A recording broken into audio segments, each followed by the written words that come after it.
नमस्कार दोस्तों, स्वागत है आप सभी का आपके अपने यूट्यूब चैनल पर।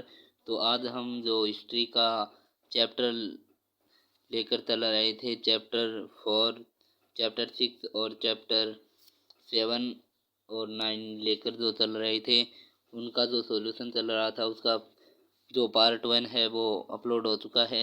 पार्ट 2 आज हम अपलोड करने जा रहे हैं, तो वीडियो में एंड तक बने रहना। यदि वीडियो अच्छा लगे तो लाइक कर दीजिएगा, चैनल पर नए हो तो सब्सक्राइब करके ऑल पे क्लिक जरूर कीजिएगा। चलिए वीडियो की शुरुआत करते हैं।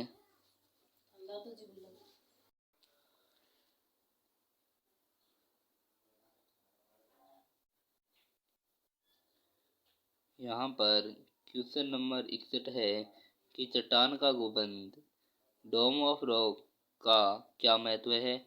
तो इसका उत्तर होगा कि इस्लामी वास्तुकला का पहला बड़ा नमूना है। ये जेरूसलम नगर की मुस्लिम संस्कृति का प्रतीक था।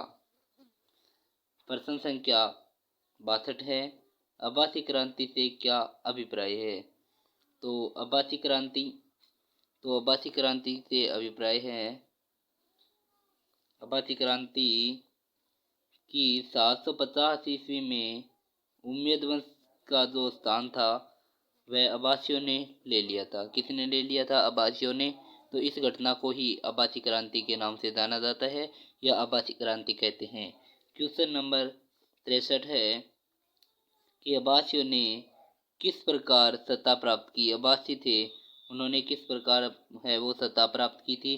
तो उन्होंने लोगों को ये वचन दिया कि वे पैगंबर की परिवार का कोई मसीहा उन्हें उम्मीदों की दमनकारी शासन से मुक्त कराएगा।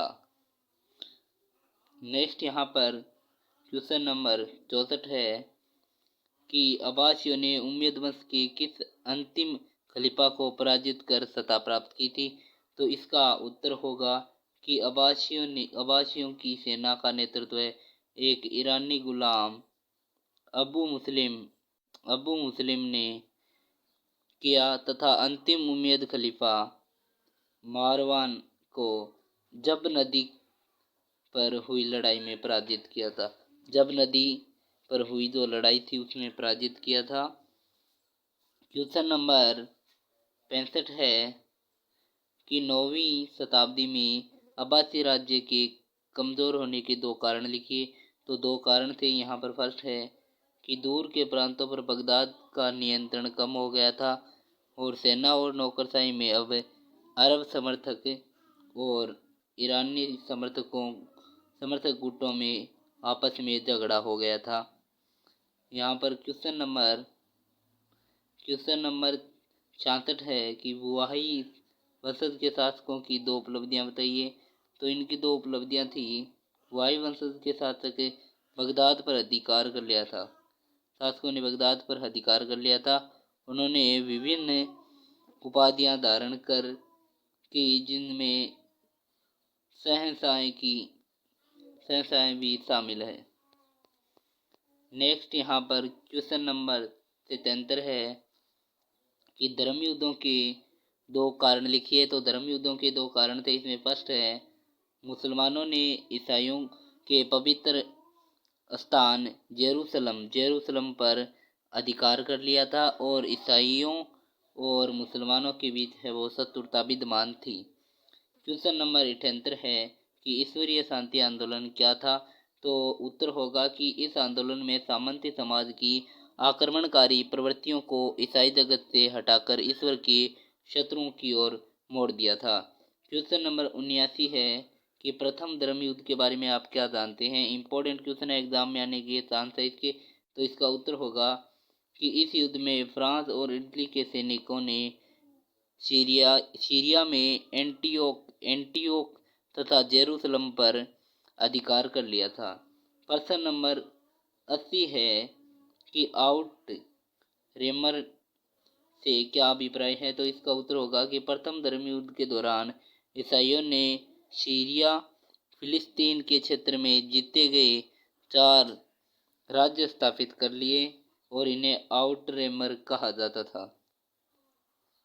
नेक्स्ट यहाँ पर प्रश्न नंबर 81 है कि दूसरा धर्म युद्ध कब हुआ और इसका क्या कारण रहा है।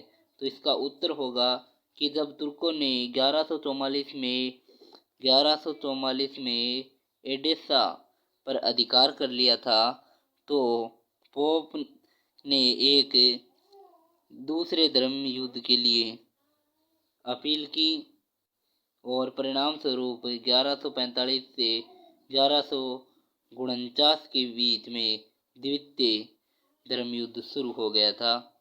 नेक्स्ट यहाँ पर है कि 82 नंबर क्वेश्चन है कि तीसरा धर्म युद्ध कब हुआ और इसके क्या कारण रहे हैं। तो उत्तर होगा जब मुसलमानों ने जेरूसलम पर अधिकार कर लिया था, तो 1189 ईस्वी में है वो तीसरे धर्म युद्ध का है वो सूत्रपात हुआ था।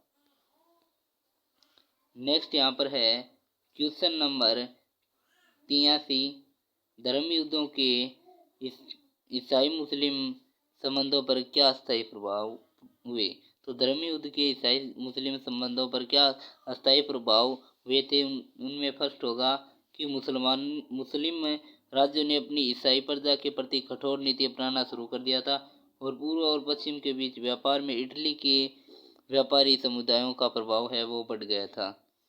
नेक्स्ट यहाँ पर क्वेश्चन नंबर आता है क्वेश्चन नंबर 84 है कि फ्रैंक कौन थे। तो फ्रैंक उत्तर होगा इसका फ्रैंक धर्म युद्धों में विजय पाने वाले पश्चिमी देशों के नागरिक थे।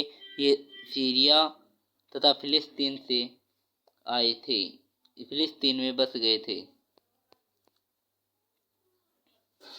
फिलिस्तीन में है वो बस गए थे। क्वेश्चन नंबर 85 है कि खराज से क्या अभिप्राय है। तो उत्तर होगा कि अरबों द्वारा जोती गई भूमि पर खराज कर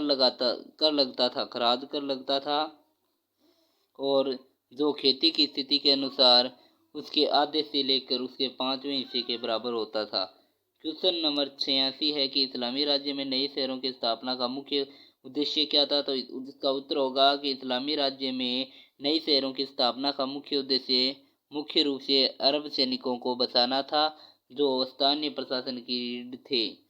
क्वेश्चन नंबर 87 है कि मध्यकालीन आर्थिक जीवन में मुस्लिम जगत का सबसे बड़ा योगदान क्या था। तो इसका उत्तर होगा कि मध्यकालीन आर्थिक जीवन में मुस्लिम जगत का सबसे बड़ा योगदान यह था कि उन्होंने अदायगी और व्यापार संबंधी श्रेष्ठ तरीकों का विकास किया। क्वेश्चन नंबर विकास है वो किया था।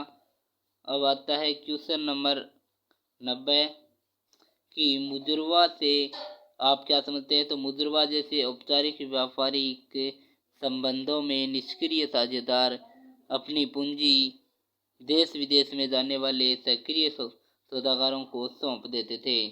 क्वेश्चन नंबर 91 है कि कुरान शरीफ के बारे में आप क्या जानते हैं। तो उत्तर होगा मुस्लिम परंपराओं के अनुसार कुरान शरीफ उन संदेशों का संग्रह है जो खुदा ने पैगंबर मोहम्मद को 710 ईस्वी से 710 और 732 के बीच की अवधि में दिए थे। क्वेश्चन नंबर 92 है कि सूफी कौन थे। तो इसका उत्तर होगा कि मध्यकालीन इस्लाम के धार्मिक विचारों वाले लोगों का समूह है वो सूफी कहलाता था और ये लोग है तपस्या और रहस्यवाद के द्वारा खुदा का ज्ञान प्राप्त करते थे। क्वेश्चन नंबर 93 है कि सूफी मत के सर्वेश्वरवाद से क्या तात्पर्य है। तो सर्वेश्वरवाद ईश्वर और उसकी सृष्टि के एक होने का विचार है और इससे अभिप्राय यह है कि मनुष्य की आत्मा को परमात्मा के साथ मिलाना चाहिए। और क्वेश्चन नंबर 94 है कि अब्द अल लतीफ़ कौन थे। तो अब्द अल लतीफ़ 12वीं शताब्दी के बगदाद के कानून और चिकित्सा के विषयों के विद्वान थे।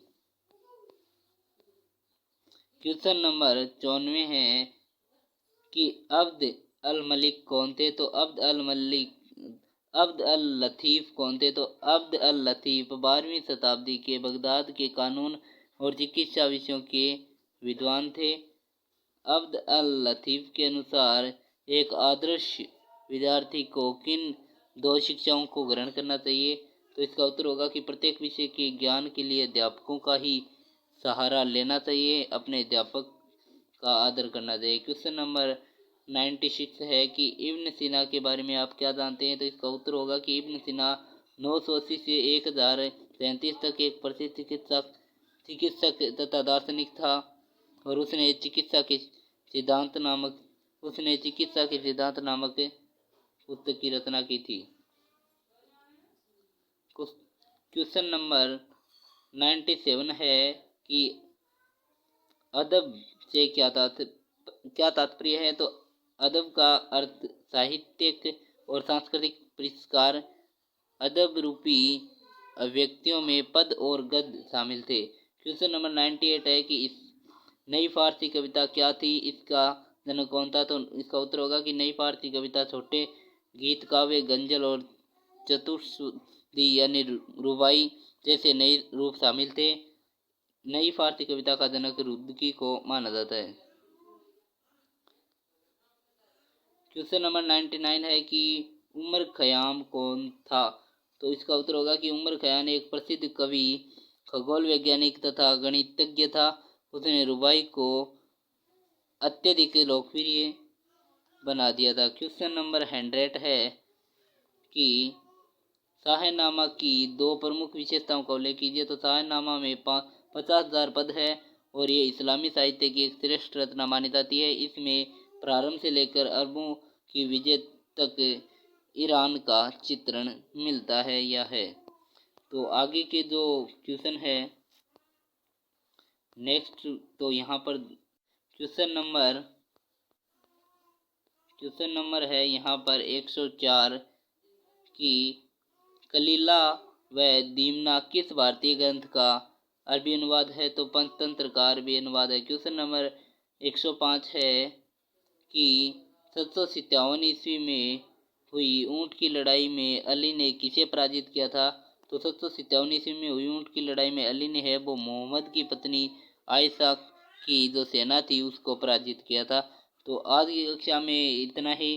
तो नेक्स्ट वीडियो में नेक्स्ट जो क्वेश्चन बच रहे हैं उनको लाएंगे और आगे का सॉल्यूशन भी हम करेंगे।